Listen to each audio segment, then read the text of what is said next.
राजधानी दिल्ली। रात के 12 बजे थे। रात का सन्नाटा और अचानक दिल्ली, मुंबई, नागपुर में चारों ओर फोन की घंटियां बज उठी। राजभवन मौन था, संसद मौन थी, राष्ट्रपति भवन मौन था। हर कोई कश्मकश में था। शायद कोई बड़ा हादसा हुआ था। यह किसी बड़े हादसे या आपदा से कम नहीं था। कोई अचानक हमें छोड़कर चला गया था, जिसके जाने से करोड़ों लोग दुख भरे आंसुओं से विलाप कर रहे थे। देखते ही देखते मुंबई की सारी सड़कें भीड़ से भर गई। पैर रखने की भी जगह नहीं बची थी मुंबई की सड़कों पर, क्योंकि पार्थिव शरीर मुंबई लाया जाना था और अंतिम संस्कार भी मुंबई में ही होना था। नागपुर, कानपुर, दिल्ली, चेन्नई, मद्रास, बेंगलोर, पुणे, नासिक और पूरे देश से मुंबई आने वाली रेलगाड़ियों और बसों में बैठने को जगह नहीं थी। सब जल्द से जल्द मुंबई पहुंचना चाहते थे और देखते ही देखते अरब सागर वाली मुंबई जनसागर से भर गई।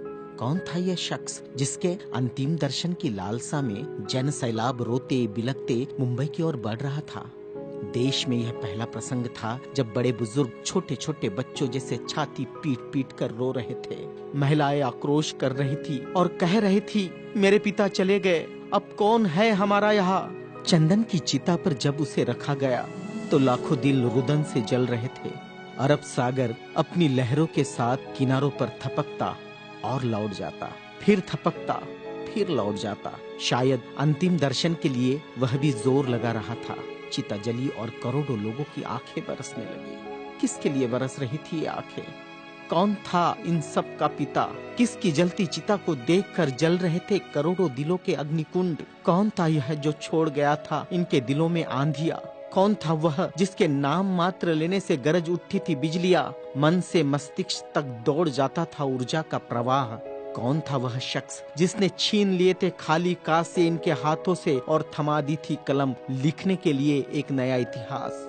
आंखों में बसा दिए थे नए सपने, ओठों पर सजा दिए थे नए तराने, धमनियों से प्रवाहित किया था स्वाभिमान अभिमान को, दास्यता की जंजीरें तोड़ने के लिए दिया प्रज्ञा का शस्त्र। चिता जल रही थी अरब सागर के किनारे और देश के हर गांव के किनारे में जल रहा था एक स्मशान। हर एक शख्स की आंखों में और दिल में भी, जो नहीं पहुंच सका था अरब सागर के किनारे, एक टक देख रहा था वह उसकी प्रतिमा या गांव के उस झंडे को जिसमें नीला चक्र लहरा रहा था, या बैठा था भूख प्यास भूल कर अपने समूह के साथ उस जगह जिसे वो बुद्ध विहार कहता था। क्यों गांव शहर में सारे समूह भूखे प्यासे बैठे थे उसकी चिता की आग ठंडी होने का इंतजार करते हुए। कौन सी आग थी जो वह लगाकर चला गया था? क्या विद्रोह की आग थी या थी वह संघर्ष की आग? भूखे नंगे बदनों को कपड़ों से ढकने की थी आग? असमानता की धज्जियां उड़ाकर समानता प्रस्थापित करने की आग? चवदार तालाब पर जलाई हुई आग अब बुझने का नाम नहीं ले रही थी। धू धू जलती मनुस्मृति धुएं के साथ खत्म हुई थी। क्या यह वह आग थी जो जलाकर चला गया था वह? सारे ज्ञानपीठ, स्कूल, कॉलेज मरुभूमि जैसे लग रहे थे। युवा युवतियों की कलकलाहट आज मौन थी। जिन्होंने हाथ में कलम थमाई, शिक्षा का महत्व समझाया, जीने का मकसद दिया, राष्ट्र प्रेम की ओतप्रोत भावना जगाई, वह युगंधर, वह प्रज्ञा सूर्य काल के कपाल से ढल गया था। जिस प्रज्ञा तेज ने चेहरे पर रोशनियां बखेरी थी, क्या वह अंधेरे में गुम हो रहा था? बड़ी अजीब कश्मकश थी। भारत का महान पत्रकार, अर्थशास्त्री, दूरदृष्टा क्या दृष्टि से ओझल हो जाएगा? सारे मिलों पर ऐसा लग रहा था जैसे हड़ताल चल रही हो। सुबह शाम आवाज देकर जगाने वाली धुआं भरी चिमनियां भी आज चुपचाप थी। खेतों में हल नहीं चला पाया किसान। क्यों? सारे ऑफिस, सारे कोर्ट, सारी कचहरियां सूनी हो गई, जैसे सूना हो जाता है बेटी के विदा होने के बाद बाप का आंगन। सारे खेतीहर मजदूर, किसान असमंजस में थे। ये क्या हुआ? उनके सिर का छत्र छीन गया। वह जो चंदन की चिता पर जल रहा है, उसने ही तो जलाई थी जबरान जोत।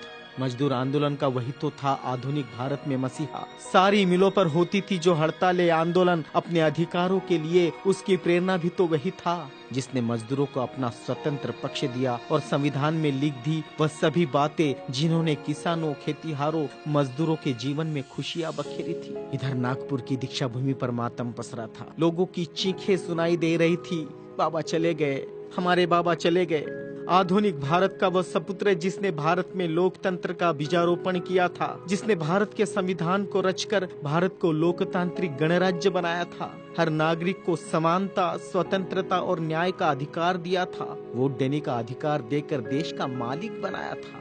क्या सचमुच वह शख्स नहीं रहा? कोई भी विश्वास करने को तैयार नहीं था। लोग कह रहे थे, अभी तो यहाँ बाबा की सफेद गाड़ी रुकी थी, बाबा गाड़ी से उतरे थे सफेद पोशाक में, देखो अभी तो बाबा ने पंचशील दिए थे। 22 प्रतिज्ञाओं की गूंज अभी आसमान में ही तो गूंज रही थी। वो गूंज शांत होने से पहले बाबा शांत नहीं हो सकते। भारत के इतिहास ने नई करवट ली थी। जनसैलाब मुंबई की सड़कों पर बह रहा था।